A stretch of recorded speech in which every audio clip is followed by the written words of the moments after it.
Hello students, here is Professor Plinio Monteiro, and in this video I will discuss the concept of international law and some important aspects related to it and how these can affect the way that you develop your market strategy to operate in foreign countries. International law will be the basically set of rules and regulations that will regulate the relationship between different nation states. And basically, they are trying to create some standards for let different nation states to operate together, to interact together. And usually, when you have some disputes between nation states, international law will be the last answer before you go to something worse like a war. And for instance, you have the judicial arms of the United Nations that can be one court for that, and also have the World Court or the International Court of Justice, and then you can go there to make a complaint or use it to avoid going directly to a conflict. And of course, when you have disputes between countries, usually you have also the private international law that will be applicable not to countries but to business that operate in different countries in the world. When you look to the host country environment, also take care about the risks of suffering from seizures of assets. And basically, this is the risk of you losing your assets, your infrastructure, all your resources that you invest in the country because of the change in some political issue within this host country. The first risk is to suffer from expropriation. In that case, the government will basically disposes a foreign company or investor. So basically, the country will say, okay, now this business does not belong to you anymore, this belongs to us. If you have no compensation on that, this is also called confiscation. So sometimes you're going to have the expropriation of a business, then you're going to lose your assets, but you're going to receive some money. Of course, most of times we're not going to receive the fair money for your investment. And if you have no compensation, it will be called confiscation. Just to tell an example, Petrobras was invested in Bolivia some years ago, and then the government imposed some expropriation. And indeed, they do not pay us. So basically, it was a confiscation. So basically, they pick up all the assets and say, okay, this does not belong to you anymore. And also, we have the risk of nationalization. In that case, the government will take control not of the assets of a company, but some or all enterprise in the entire industry. For instance, we can nationalize the electric energy, the energy sector. We can have nationalization on oil and in some name it strategic sectors.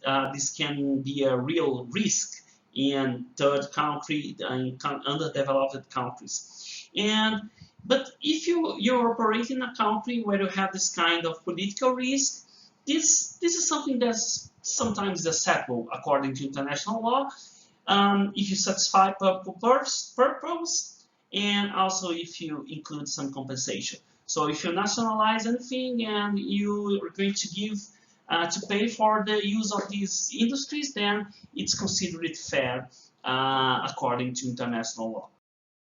In the political and economic environment, it's also important to understand the nature of intellectual property and how each country that you're operating, how and the host country, how they will deal with intellectual property.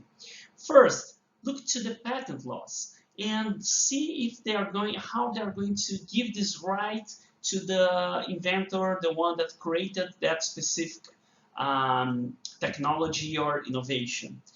Look also to the trademarks. So basically, how the marks, the brands will be used to make differentiation between competing products, and how you can protect your brand when you operate in different countries. And also the copyright related to the written, recorded, performed, or all these type of materials that are produced by someone, and then when you operate in a given country, how they are going to deal with this kind of copyright from your intellectual property. And when you plan to make the analysis of the political and economical environment, you have many different variables that you can look to understand the nature of the economic environment in each country. This data is very easy to find out in many institutions like the World Trade Organization and the World Bank, and there are many data that can bring you very useful information to understand the economical scenario in each country. You can use, for instance, the gross domestic product or gross national income, thinking in total or per capita. You can use the purchase power parity, basically the GDP with purchase power parity. Basically, it's a measure that will try to take into account the cost of living in each country and use that to understand what is the average wealth that you have in each country based on the cost of living.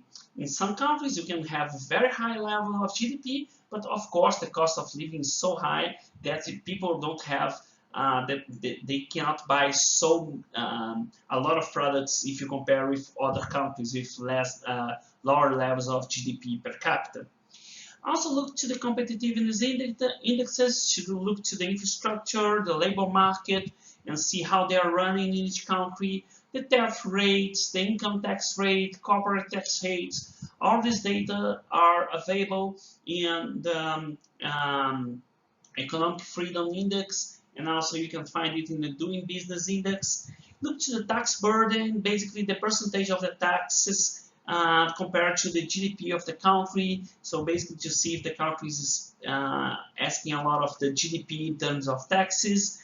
Also the government expenditure that will tell you the health of the political, of the finance of the government. So if you have a government with problems with a lot of government expenditure, probably this country can face bankruptcy in the next years. The levels of unemployment, inflation, also the foreign direct investment inflow, so what's the amount of dollars that enter in the country, and also the public debt as a percentage of the GDP. All these variables can show you different scenarios on the economic settings in each country and can give you a picture of the country that you are trying to operate. To finish, we need to look to the steps to make the political analysis when you're looking to the future events that can affect your business in a given country. So when you're trying to open a new country, try to think in advance what can happen in these countries and what are my alternatives if this event, for instance, occurred. So the first step is to understand the issues of relevance to the firm. So which kind of events can happen in the country that can be important for the operation of your business.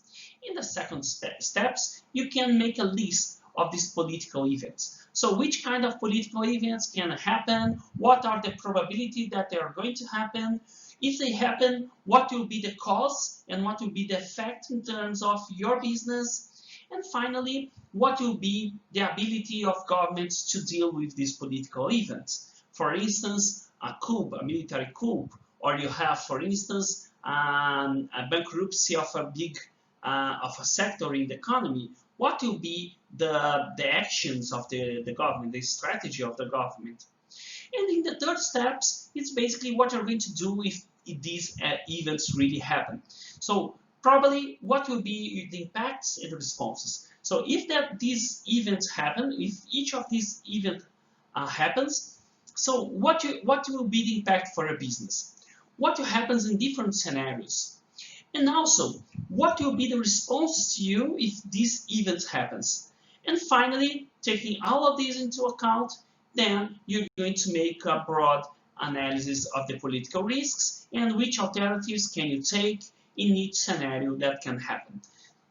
So this is it, students. This is the content of the lecture number 5. and the objective was to present a general analysis of the political and economical scenarios and what are the implications for the international marketing strategy.